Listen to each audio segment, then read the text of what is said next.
Sharyl Attkisson is in Washington. Sharyl, this sounds pretty embarrassing.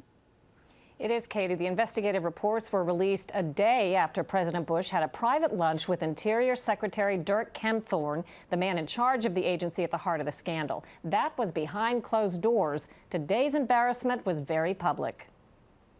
The government employees who oversee offshore oil drilling are literally and figuratively in bed with big oil. The allegations of bad behavior involve about a dozen government employees in Denver and Washington, workers who sell U.S. mineral rights to oil companies, one of the government's biggest sources of revenue besides taxes.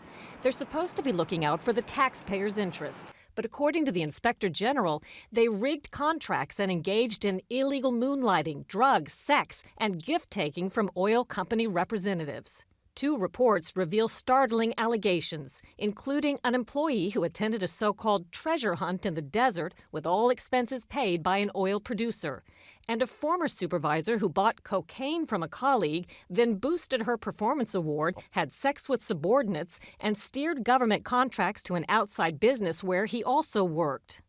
No one, from the oil companies to the workers allegedly involved, provided a response today, other than to say they cooperated with the investigation or that appropriate action will be taken.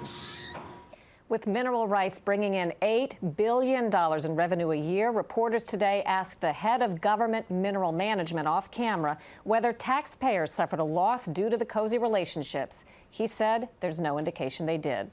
Katie? Thank you, Sharyl Attkisson in Washington.